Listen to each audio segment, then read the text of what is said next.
Nunca pensé que las noches en la clínica rural fueran a dejarme una huella tan profunda.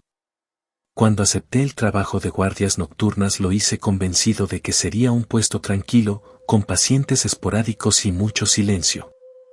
El lugar se encontraba en un poblado alejado, rodeado de cerros y caminos polvorientos. Apenas una carretera secundaria conectaba el pueblo con la ciudad más cercana, y esa distancia le daba un aire de aislamiento difícil de describir. Mi primera semana transcurrió sin novedades. Atendía golpes, caídas, a veces fiebre alta en los niños, y nada que pasara de lo habitual. Sin embargo, lo que me ocurrió la tercera noche de guardia marcó un antes y un después. La clínica tenía un diseño sencillo: 2 pasillos, 3 consultorios, una pequeña farmacia y la sala de urgencias que también funcionaba como área de observación. Por las noches me quedaba prácticamente solo, salvo por un guardia de seguridad de edad avanzada que pasaba la mayor parte de su tiempo en la caseta de la entrada. Era un hombre callado, acostumbrado al silencio, y rara vez cruzábamos más de unas pocas palabras. Esa noche la electricidad se fue poco después de las 11. No era extraño en la región, así que encendí las lámparas de emergencia. El generador del hospital llevaba meses descompuesto y las autoridades habían prometido repararlo, aunque nunca enviaron a nadie. Me encontraba revisando unos expedientes cuando escuché pasos en el pasillo. Pensé que el guardia había entrado, pero al salir no vi a nadie. El sonido se repetía, lento, constante, y parecía acercarse de la puerta principal hacia la sala de observación. Al asomarme vi que la puerta estaba cerrada con seguro, tal como yo mismo lo había dejado. La linterna iluminaba las paredes descascaradas y el piso brillante por la reciente limpieza. No había sombra de movimiento. Me quedé quieto, convencido de que mi mente me jugaba una mala pasada. Sin embargo, los pasos regresaron minutos después, esta vez mucho más cerca, como si alguien caminara justo detrás de la pared que daba a mi oficina.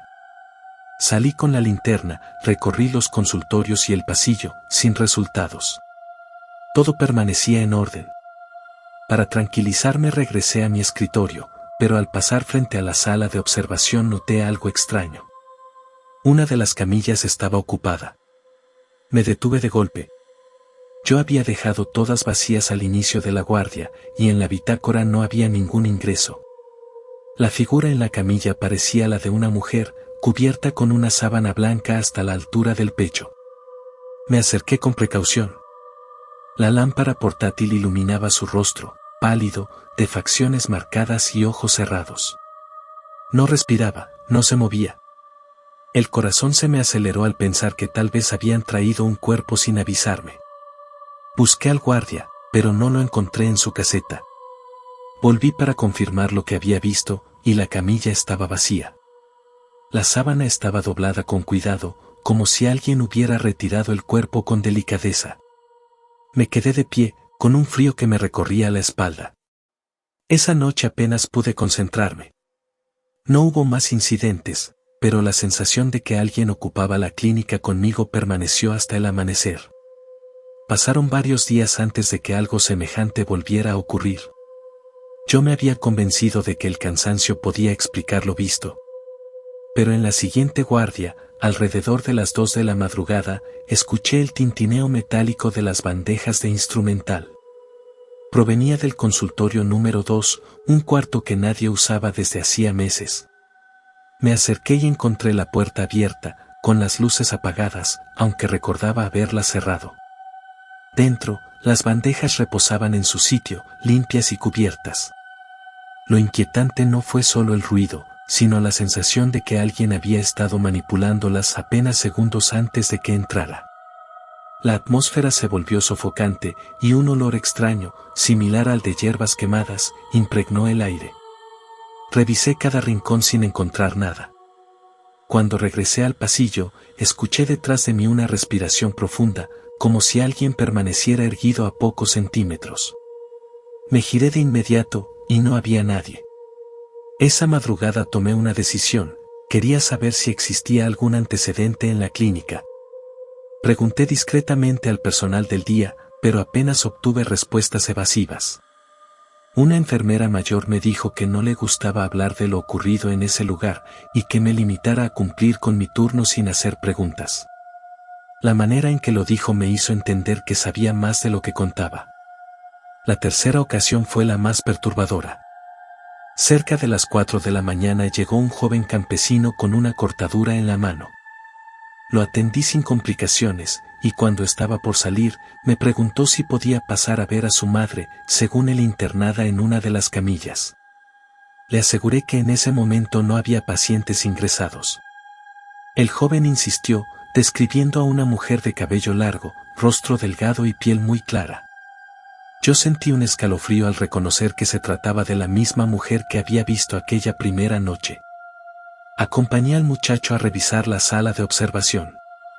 ¿Estaba vacía? Al comprobarlo, su expresión cambió, como si entendiera que había cometido un error al mencionarlo. Se despidió deprisa y salió sin mirar atrás. Esa madrugada no pude volver a concentrarme en mis tareas. Las guardias dejaron de ser rutinarias, y cada paso en los pasillos oscuros me recordaba que no estaba completamente solo. Decidí investigar por mi cuenta. Empecé preguntando a los habitantes del pueblo, aprovechando mis traslados para comprar víveres o medicamentos. No todos se animaban a hablar, pero con el tiempo fui armando un relato fragmentado. Según algunos vecinos, en el terreno donde se levantó la clínica antes existió una pequeña capilla dedicada a una virgen local. Años atrás, durante una epidemia, varios cuerpos fueron enterrados allí sin registro ni ceremonia formal. La versión más repetida mencionaba a una mujer que había fallecido de fiebre alta y que fue llevada directamente de su casa a esa capilla, sin atención médica. Otros aseguraban que la mujer había sido partera y que murió durante un parto complicado, y que desde entonces se aparecía en el pueblo en busca de los hijos que nunca logró ver con vida. Cada persona parecía tener un recuerdo distinto, pero todas coincidían en señalar que la construcción de la clínica nunca se libró de esa sombra. Mientras más escuchaba esas historias, más entendía lo que había presenciado. La mujer que vi recostada en la camilla no era un sueño ni un error de mis sentidos. Era parte de la memoria del lugar, un eco persistente de lo que ahí ocurrió. Las semanas siguientes la presencia se hizo más constante. No todas las noches, pero sí en intervalos irregulares. A veces escuchaba pasos en la sala vacía, otras veces encontraba las sábanas extendidas como si alguien hubiera descansado allí. Lo más perturbador fue la ocasión en que desperté de un breve sueño en mi escritorio y descubrí la lámpara encendida en la sala de observación. Desde el pasillo pude ver claramente la silueta de la mujer de pie junto a una camilla. No avanzó ni se movió, solo permaneció allí, y en cuanto crucé la puerta desapareció sin dejar rastro. Empecé a anotar cada suceso en una libreta, convencido de que si no lo registraba terminaría dudando de mí mismo. Esa libreta la conservo todavía, con fechas, horas y descripciones detalladas de lo que ocurría. Nunca tuve la intención de publicarla, pero me ayudaba a mantener la cordura. Lo curioso fue que, a medida que aceptaba la presencia, los episodios dejaron de ser tan hostiles. Dejé de sentir miedo paralizante y empecé a reconocer un patrón. La mujer aparecía casi siempre en noches de tormenta o cuando la clínica se quedaba sin electricidad. Nunca la vi a plena luz del día, ni en presencia de otros. Era como si solo buscara un instante de compañía en la oscuridad. Aún así, no todos los encuentros fueron tranquilos. Una madrugada, mientras revisaba los medicamentos, escuché a alguien llamarme por mi nombre. No era un grito ni un susurro, sino una voz clara, femenina, proveniente del pasillo. Cuando corrí para ver quién era, encontré la puerta principal abierta de par en par. El guardia juró no haber visto nada, pero desde esa noche no volvió a presentarse a su turno. Tuve que acostumbrarme a pasar las guardias completamente solo. Y con el tiempo, empecé a considerar que tal vez la mujer no buscaba hacer daño, sino recordar. Cada aparición estaba ligada a la sala de observación, como si reviviera una y otra vez su último momento. Lo más extraño sucedió meses después, cuando el joven campesino regresó. Venía de nuevo por una cortada, y al terminar el curativo me preguntó si la mujer seguía ahí. Le respondí que sí, que de vez en cuando aparecía. Él me confesó que se trataba de su abuela y que en su familia siempre se había hablado de ella con respeto. Me pidió que, si alguna vez la veía con claridad, le dijera que no estaba olvidada. No supe cómo reaccionar. Esa noche escribí en mi libreta lo que había escuchado, y al cerrar el cuaderno sentí por primera vez que no estaba asustado, sino conmovido. Pensé en la soledad de la mujer, en lo que significaba estar atrapada en un recuerdo. Desde entonces no busqué expulsarla ni ignorarla. Simplemente acepté su presencia. A veces se deja ver, a veces solo la escucho, y aunque nunca he tenido la certeza de que me comprenda, en ocasiones me gusta pensar que de algún modo lo hace. Trabajé varios años en esa clínica y terminé mi contrato con la certeza de haber convivido con algo que no podía explicar. Hoy, cuando recuerdo esas noches, más que miedo me queda una extraña mezcla de respeto y gratitud. Porque entendí que la línea entre lo vivo y lo muerto no siempre es tan clara, y que en la soledad de una guardia nocturna puede revelarse la memoria de quienes se resisten a desaparecer.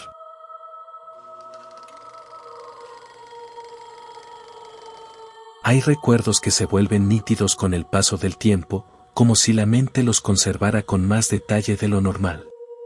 Eso me ocurre con la época en que trabajé como vigilante en un almacén de abarrotes a las afueras de la ciudad. A simple vista era un lugar común, bodegas de cemento, techos de lámina y pasillos llenos de cajas. Sin embargo, de noche adquiría una atmósfera distinta. No solo por el silencio, sino por la sensación de estar rodeado de algo que no debía estar allí. El turno era sencillo, rondar los pasillos, revisar que no hubiera intrusos y mantener cerrados los accesos.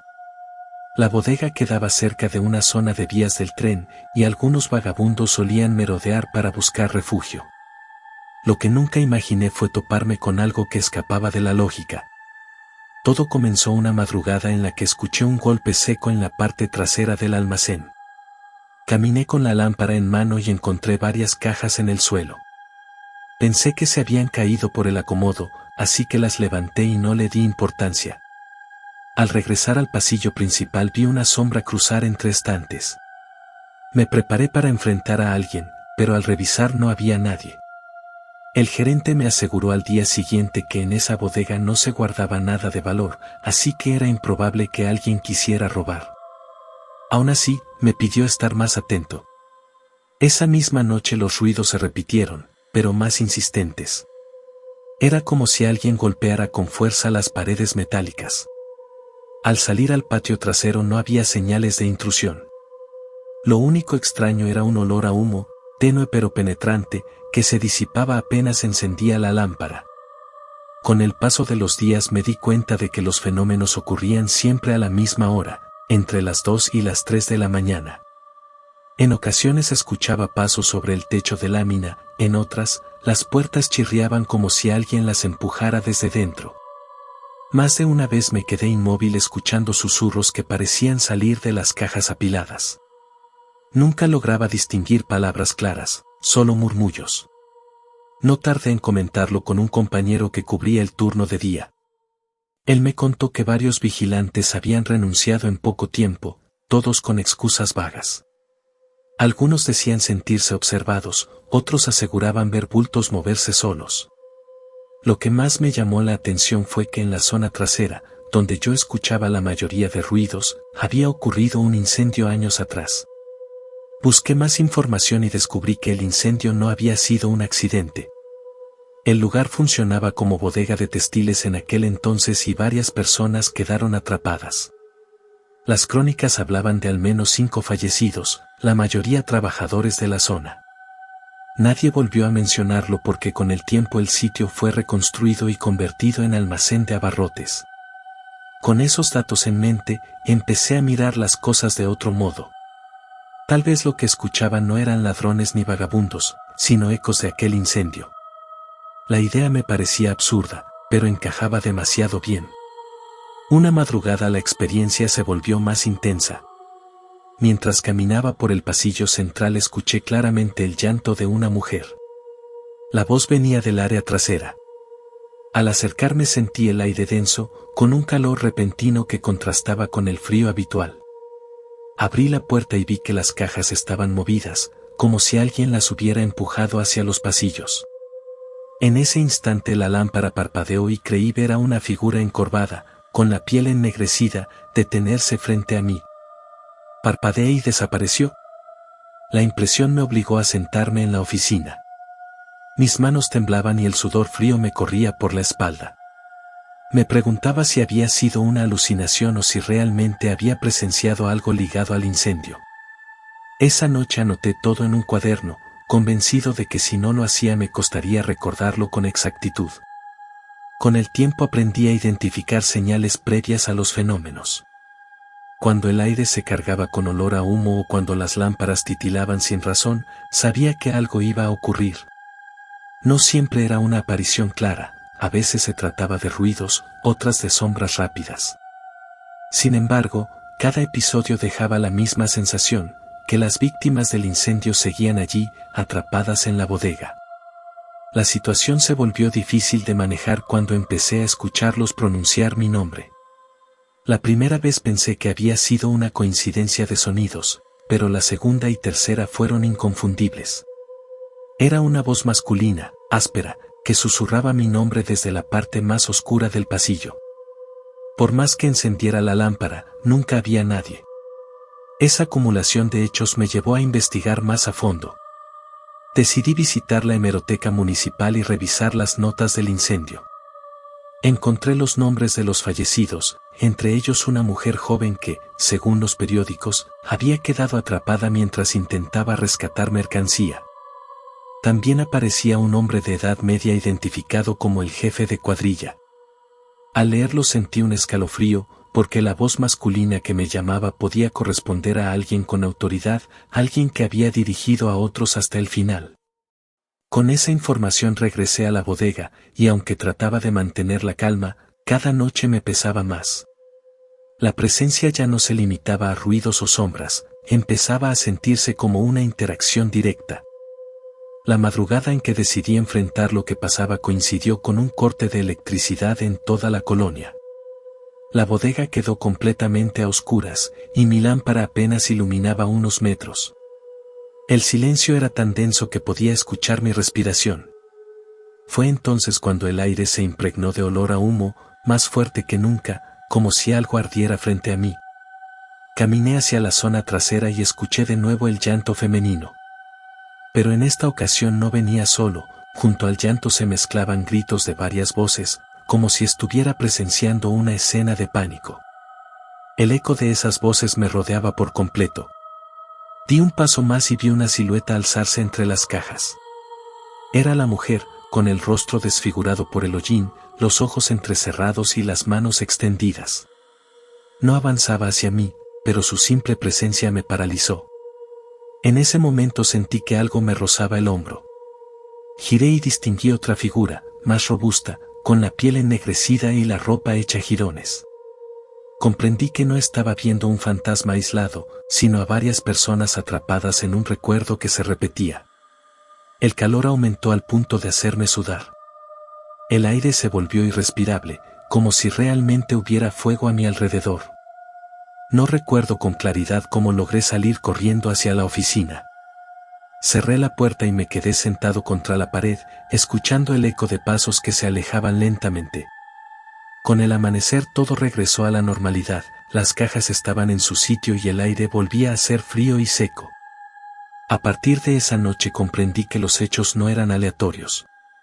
La bodega era un espacio marcado por la tragedia, y las apariciones eran una forma de recordarlo. No me atreví a hablar de ello con los encargados, porque temía que lo tomaran como excusa para abandonar el trabajo. En cambio, seguí registrando cada evento en mi cuaderno, hasta que con el tiempo llené varias páginas. Una madrugada, mientras revisaba las rejas exteriores, se me acercó un hombre mayor del vecindario. Me dijo que lo había visto salir varias veces al amanecer con el rostro pálido.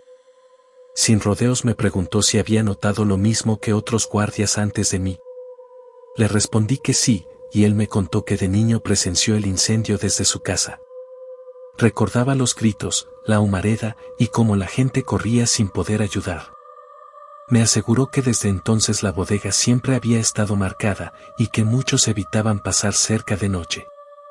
Ese testimonio me hizo entender que lo que veía no era producto de mi mente, sino parte de una memoria colectiva que se manifestaba en aquel espacio. Lo más desconcertante ocurrió semanas después. Mientras caminaba por el pasillo, la voz masculina volvió a pronunciar mi nombre.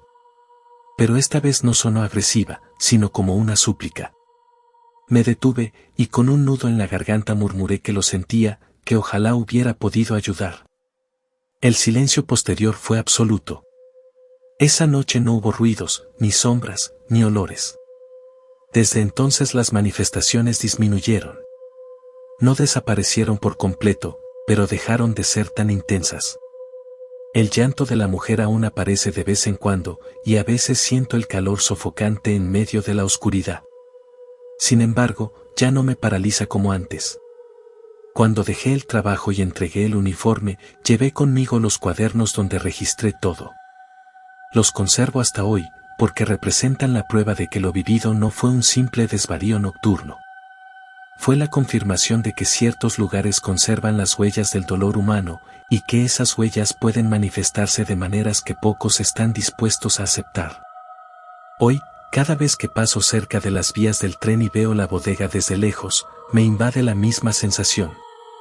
Pienso en quienes quedaron atrapados, en su desesperación y en el hecho de que sus voces aún encuentran la forma de hacerse escuchar.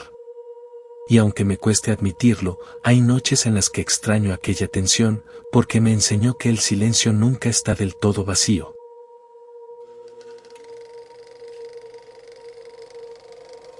Durante algunos años trabajé como conductor de transporte de carga en el norte del país. Mi labor consistía en trasladar mercancía de ciudad en ciudad, lo que me obligaba a pasar incontables noches en carretera. Aunque al principio lo vi como una oportunidad de conocer lugares, pronto entendí que la rutina nocturna estaba llena de riesgos y experiencias difíciles de explicar. Una de esas rutas me marcó para siempre. Se trataba de un trayecto que atravesaba una sierra árida, con curvas cerradas y largos tramos sin señal. Por indicación de la empresa debía conducir de noche para llegar a tiempo con la entrega, y aunque me incomodaba, me resignaba a la soledad de la carretera iluminada solo por los faros. Esa ocasión llevaba material de construcción y, según la bitácora, no debía detenerme en ningún punto intermedio. La noche estaba despejada y el aire frío. Manejaba concentrado, con la radio como único acompañante, cuando a lo lejos vi lo que parecía un campamento improvisado a la orilla del camino. Me llamó la atención porque no era común encontrar gente allí a esas horas. Al acercarme reduje la velocidad. Había 3 fogatas encendidas y alrededor varias figuras inmóviles. Parecían personas vestidas con ropas oscuras, observando en silencio. No pedían ayuda, no se movían, solo permanecían erguidas mirando hacia la carretera. Al pasar frente a ellos sentí un escalofrío. Ninguno volteó a ver el camión, ni se alteró con el ruido del motor. Minutos después noté que el olor a humo impregnaba la cabina. Revisé por el retrovisor y las fogatas seguían encendidas, iluminando las siluetas inmóviles. Traté de tranquilizarme pensando que se trataba de viajeros, pero algo no cuadraba. No había vehículos estacionados, ni tiendas de campaña, ni señal de que fueran campistas comunes. Continué mi trayecto hasta llegar a un tramo aún más solitario. Fue entonces cuando vi, al borde del camino, a una mujer vestida con ropa clara. Caminaba despacio, cabizbaja, como si arrastrara los pies. Pensé en detenerme, pero la advertencia de la empresa era clara: no dar aventón a desconocidos. Aún así reduje la velocidad para observarla mejor. La iluminé con los faros, y en ese momento la mujer desapareció. No se desvió hacia la maleza, no corrió, simplemente se desvaneció frente a mí. El corazón me latía con fuerza. Decidí seguir sin mirar atrás, convencido de que la noche me estaba jugando malas pasadas. Sin embargo, el trayecto se volvió cada vez más extraño. A unos kilómetros escuché golpes secos en la parte trasera del tráiler. Detuve la marcha, bajé con la linterna y revisé la carga. Todo estaba en orden. No había rastros de que alguien intentara abrir. De regreso a la cabina encontré el asiento del copiloto húmedo, como si alguien se hubiera sentado con la ropa empapada. Revisé cada rincón y no había nadie. Encendí de nuevo el motor, con el nerviosismo apoderándose de mí. Conduje durante horas tratando de no detenerme, hasta que al llegar a una curva pronunciada volví a ver las fogatas. Eran las mismas tres, con las mismas figuras inmóviles alrededor. Lo imposible era que esa zona quedaba a decenas de kilómetros atrás. Frené en seco, incapaz de creerlo. Las figuras no reaccionaron, ni siquiera parecían vivas. Cerré los ojos unos segundos y al abrirlos el camino estaba vacío. El resto de la noche fue un suplicio. La sensación de ser observado desde la oscuridad me acompañó hasta que llegué a mi destino. Al descargar la mercancía no mencioné nada, temiendo que se burlaran de mí. Pero en el regreso busqué en el pueblo cercano alguna explicación. Un mecánico local, al notar mi inquietud, me preguntó si había viajado por la carretera de la sierra. Asentí, y me dijo que no era el primero en describir fogatas y figuras inmóviles. Según él, años atrás un grupo de personas practicaba rituales en esa zona. Nadie sabía con exactitud qué hacían, pero varios vecinos aseguraban haberlos visto reunirse de noche. Con el tiempo dejaron de aparecer y se decía que habían desaparecido sin dejar rastro. Lo inquietante fue que mencionó también a una mujer de blanco que aparecía caminando sola. Algunos conductores la habían recogido creyendo que era una persona real, pero siempre desaparecía a mitad del trayecto. La forma en que lo contó me hizo entender que mi experiencia no había sido una simple ilusión. Regresé a esa carretera semanas después, obligado por la ruta de trabajo. Desde el inicio sentí la tensión acumulada, como si el simple hecho de estar allí despertara lo que había experimentado. Conduje con la vista fija en el camino, evitando mirar hacia los costados. Eran cerca de las 2 de la mañana cuando vi de nuevo las fogatas. Esta vez estaban apagadas, solo quedaban los círculos de ceniza en el suelo. Pero las figuras seguían allí, inmóviles en la penumbra. Me acerqué lo suficiente para distinguirlas con claridad, no eran cuerpos sólidos, sino siluetas oscuras que parecían recortadas en el aire. La luz de los faros atravesaba sus bordes sin iluminar nada más. El miedo me obligó a acelerar. Minutos después escuché un murmullo dentro de la cabina, como si alguien hablara en voz baja detrás de mí. Giré de golpe, pero estaba solo. El murmullo se convirtió en un susurro que repetía frases incomprensibles. Lo único que alcancé a distinguir fue la palabra quedarse. Decidí encender la radio para ahogar el sonido, pero solo obtuve estática.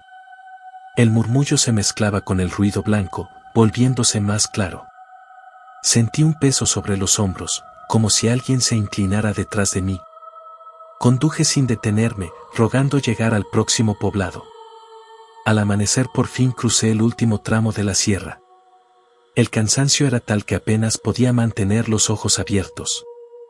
Al estacionar el camión en el patio de la empresa, descubrí en el asiento del copiloto una marca oscura, idéntica a la que había visto húmeda la primera vez. Esta vez, al tocarla, percibí olor a tierra mojada. Durante días me debatí entre contar o no lo sucedido. Finalmente hablé con otros conductores. Para mi sorpresa, varios afirmaron haber vivido cosas similares, fogatas en lugares imposibles, sombras que seguían al camión, voces en la cabina. Uno incluso juró que la mujer de blanco le pidió detenerse y, al hacerlo, desapareció dejando una marca de barro en el asiento. Con esa información confirmé que lo mío no era un delirio. Decidí indagar más y encontré un artículo viejo en un periódico local. Mencionaba que en los años 70 la policía investigó la desaparición de varias personas en esa carretera. Nunca se resolvió el caso, pero había testimonios de vecinos que hablaban de reuniones nocturnas con cantos y fuego. Nadie quiso profundizar por miedo, y con el tiempo el tema se olvidó. Pensar que las figuras que veía podían ser restos de esas reuniones me estremeció. No se trataba solo de apariciones sin sentido, sino de algo que había tenido raíces reales, quizá ligado a prácticas que dejaron huellas permanentes en el lugar. A pesar del miedo, seguí trabajando esa ruta algunos meses más. Aprendí a reconocer las señales, cuando el aire se llenaba de olor a humo o cuando la radio se llenaba de estática sin motivo, sabía que algo estaba por ocurrir. En esos momentos evitaba detenerme, mantenía la vista al frente y repetía mentalmente que debía seguir. Con el tiempo dejé ese empleo, pero la experiencia me persigue. A veces sueño con las fogatas y las figuras inmóviles observando. En otras ocasiones despierto con la sensación de que alguien se ha sentado a mi lado, dejando el mismo rastro húmedo en la cama. Hoy creo que hay lugares donde la memoria de ciertos actos permanece. En la soledad de una carretera nocturna, esas memorias se hacen presentes para quienes tienen la desgracia de atravesarlas. Lo viví en carne propia y sé que no fue producto del cansancio ni de la sugestión. Fue una advertencia silenciosa de que hay presencias que nunca abandonaron esa sierra.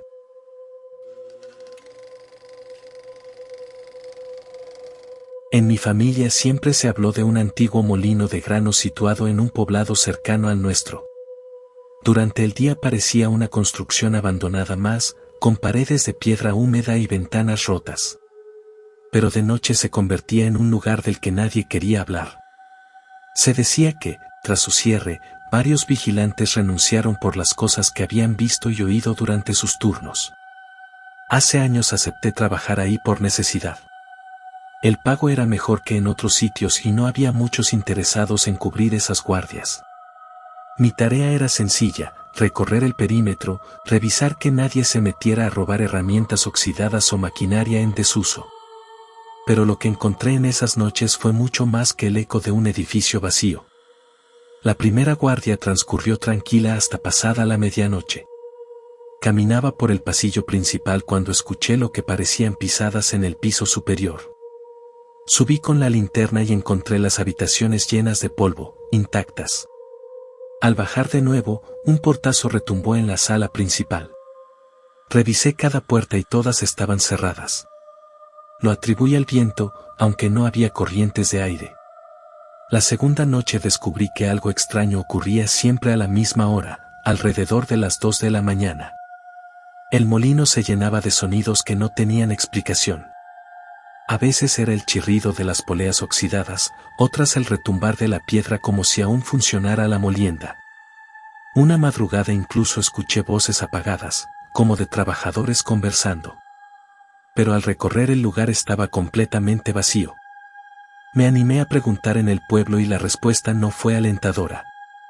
Algunos vecinos aseguraban que el molino había cerrado después de un accidente. Un joven trabajador quedó atrapado entre las ruedas de molienda y perdió la vida. Otros hablaban de más muertes no registradas, de jornaleros que desaparecieron sin explicación. Nadie quería entrar al lugar, ni siquiera de día. Con esa información regresé más intranquilo. Y lo que experimenté esa noche aún me acompaña. Mientras recorría el segundo piso sentí un movimiento detrás de mí. Giré la linterna y vi la silueta de un hombre, con ropa de obrero, cubierto de polvo. Caminaba despacio, sin levantar la mirada. Lo seguí hasta la escalera, pero al bajar no había nadie. Minutos después el aire se impregnó de un olor penetrante a trigo húmedo, mezclado con algo metálico. Era tan intenso que me provocó náuseas. Escuché entonces el sonido de piedras girando, como si las ruedas del molino estuvieran en marcha. Bajé corriendo al área de molienda y vi que la maquinaria, oxidada desde hacía años, se movía sola. El rechinido era ensordecedor. Intenté acercarme pero el calor del lugar me obligó a retroceder. En ese instante, en medio del ruido, escuché un grito humano. Fue un alarido de dolor, profundo, que me erizó la piel. La maquinaria se detuvo de golpe, dejando un silencio absoluto. Me refugié en la caseta exterior. Apenas podía respirar. En ese momento comprendí por qué nadie duraba mucho tiempo en ese trabajo. Las siguientes semanas soporté las guardias con creciente tensión. A veces no ocurría nada, y otras la actividad era tan intensa que pensaba en renunciar. No obstante, necesitaba el dinero y me convencía de que podía resistir. Una madrugada la experiencia alcanzó un nivel distinto. Revisaba el pasillo lateral cuando encontré huellas frescas en el polvo, como de botas pesadas. Las seguí hasta una de las habitaciones cerradas con candado. El candado estaba oxidado, pero esa noche estaba abierto. Entré con la linterna y hallé varias herramientas antiguas. Entre ellas, una libreta húmeda y deteriorada. Al abrirla descubrí páginas con notas de trabajadores del molino. Algunas hablaban de jornadas extenuantes, de accidentes menores y de quejas por el mal estado de la maquinaria. Pero hacia el final había párrafos más inquietantes. Mencionaban que el dueño insistía en seguir produciendo aun cuando el molino ya no estaba en condiciones, y que varios obreros habían advertido que ocurriría una tragedia. El último apunte estaba firmado por un joven y decía: si algo me pasa, que quede constancia de que no fue accidente. Ese hallazgo me dejó helado. Entendí que los ruidos y apariciones no eran simples fenómenos sin sentido, sino recuerdos ligados a injusticias que nunca se reconocieron. La madrugada siguiente los hechos se intensificaron. Caminaba por el área de molienda cuando las ruedas de piedra comenzaron a girar solas, más rápido que antes. El olor a trigo y metal volvió, y en medio del estruendo vi claramente a un joven atrapado entre las piedras. Su cuerpo se contorsionaba mientras gritaba. Avancé para ayudarlo, pero la visión se desvaneció en segundos, dejándome frente a la maquinaria inmóvil y oxidada. Caí de rodillas, consciente de que estaba presenciando una repetición de lo ocurrido. No era un espíritu buscando asustar, sino un recuerdo que se manifestaba una y otra vez. Después de esa noche decidí hablar con los administradores del molino. Les mostré la libreta y les conté lo que había visto. Se limitaron a decir que eran supersticiones y que no debía dar importancia. Sin embargo, el hecho de que me pidieran devolver la libreta de inmediato me confirmó que sabían más de lo que querían admitir. Con el tiempo las manifestaciones se volvieron tan insoportables que tuve que renunciar. No era solo el miedo, sino el peso de sentir que el lugar guardaba secretos oscuros. Hoy, cuando paso por el pueblo, el molino sigue en pie, abandonado. Nadie se acerca de noche. Algunos dicen escuchar los gritos desde la carretera, otros aseguran ver luces en las ventanas. Yo sé que no son imaginaciones. Fui testigo de cómo la tragedia quedó atrapada en esas paredes, y de cómo las injusticias de los muertos pueden resistir al olvido. Cada vez que recuerdo esa libreta pienso en el muchacho que la escribió. Quizá lo único que quería era asegurarse de que alguien, en algún momento, reconociera que lo que le pasó no fue casualidad. Y en mis noches de guardia entendí que la memoria de los lugares no desaparece, permanece esperando a que alguien la escuche.